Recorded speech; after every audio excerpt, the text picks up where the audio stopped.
Alors sur une planche ou un ski, c'est quoi les cotes? Comment choisir sa taille? C'est ce qu'on va voir maintenant.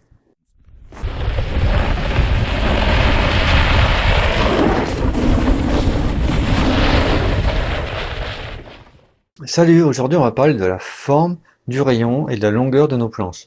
Donc c'est un gros programme. Alors on commence par la forme. On la décrit généralement par trois mesures, à savoir la plus petite largeur, qui est en fait généralement le centre de la planche, et la largeur aux deux points les plus larges, soit au niveau des spatules avant et arrière. Alors, il est d'usage d'annoncer ces cotes en millimètres en commençant par l'avant. Par exemple, ce ski, c'est un 137, 91, 118 à l'arrière. Voilà, c'est des millimètres. Alors, sur une planche, les cotes avant et arrière, en haut et en bas, c'est généralement les mêmes. D'ailleurs, sur toutes les planches de la planète ou presque, ce sont les mêmes. Ça fait la même largeur, soit 300 millimètres. C'est une contrainte technique liée aux semelles et au rouleau des semelles. Enfin, passons. En ski, par contre, il n'y a pas deux modèles qui ont les mêmes cotes. À noter d'ailleurs que l'arrière, c'est généralement plus étroit. Alors ça, c'est, paraît-il, pour faciliter l'amorce de virage. Alors on n'a pas ce genre de choses sur les planches. On a ça sur les skis. Alors est-ce que c'est vraiment utile? Moi, j'ai des sérieux doutes là-dessus, mais bon, c'est comme ça. En ski, plus c'est étroit, moins c'est cher à fabriquer. Euh, Plus on fait de marge en fait sur un ski, tout simplement, hein. Et plus c'est large, au contraire, plus c'est orienté poudreuse. Voilà un petit peu pour le principe. En pratique, les côtes, ça regarde surtout les skieurs, et en fait, on regarde surtout la largeur au centre, comme là c'est 91. Si on ne sait pas trop quoi prendre comme côte, moi ce que je conseille c'est la polyvalence, quoi. Soit 91, 95 mm au patin. Ensuite, pour définir les autres côtes, on laisse agir le rayon. Voilà pour les côtes, donc maintenant, justement, le rayon. Donc là, imaginez un grand disque de 16 mètres de diamètre qui tourne et qui viendrait grignoter la planche, et ça imprégnerait cette forme-là un petit peu en taille de guêpe qu'il y a, hein, ce qu'on appelle parfois parabolique. Donc au repos et de face, on voit clairement que c'est un arc de cercle. C'est un arc d'un grand cercle, un cercle de 18 mètres de diamètre, mais c'est un arc d'un grand cercle. Et cette forme, c'est cette forme qui permet de tourner naturellement. On l'avait déjà essayé sur un tapis. Je vous renvoie aux vidéos en tout début de série, et voilà, je vous invite vraiment à aller les voir parce que, surtout si vous n'avez jamais glissé, ça va vous aider. Voilà, donc c'est bien un arc de cercle. Certains appellent ça parabolique, je sais pas pourquoi, mais c'est bien un arc de cercle. Plus le rayon est court, c'est en fait plus la forme de taille de guêpe est marquée, en gros, plus ça va tourner fortement, et réciproquement. Alors évidemment, c'est valable pour la glisse coupée. Ça aussi, je vous en ai déjà parlé. Pour la glisse dérapée ou chasse-neige, le rayon, on s'en moque complètement. Euh, En planche, le rayon, c'est généralement 9 mètres. Donc j'ai dit 18 mètres de diamètre, hein, en fait 9 mètres de rayon.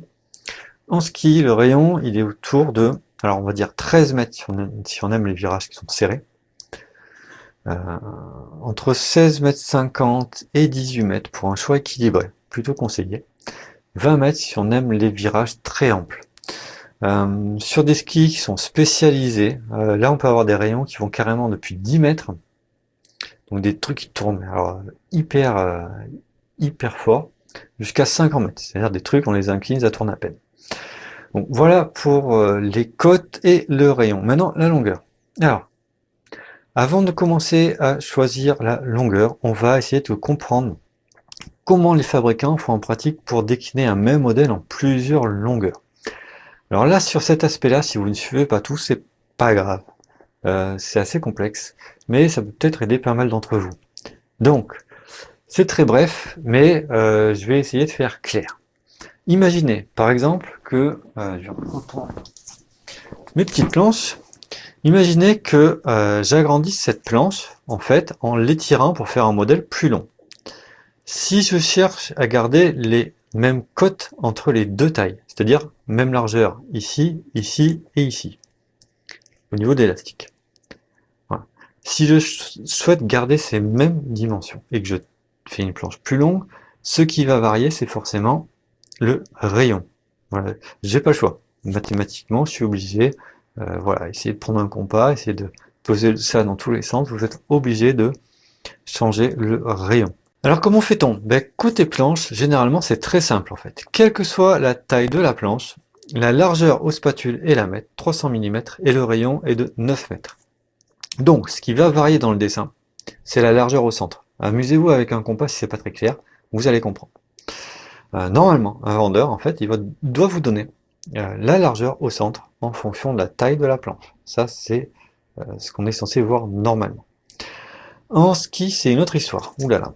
Alors, ça arrive qu'on fasse comme avec les planches, c'est-à-dire qu'on conserve le rayon, euh, quelle que soit la taille. Voilà. Mais en général, les industriels, pour de bêtes raisons de fourniture matérielle et de rentabilité, préfèrent conserver les cotes. Donc, pour un même modèle, les rayons vont varier en fonction de la taille. Alors pour ce qui est des skis, le rayon normalement il est écrit, généralement au milieu, sinon un peu vers l'arrière. Il est écrit sur chaque ski en fonction de la déclinaison et de la taille.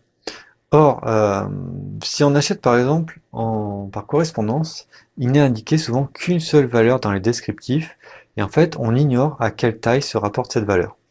Donc il vaut mieux en fait calculer le rayon soi-même en fonction des codes qui sont donnés, parce que souvent les codes sont donnés en fonction du modèle, mais pas toujours.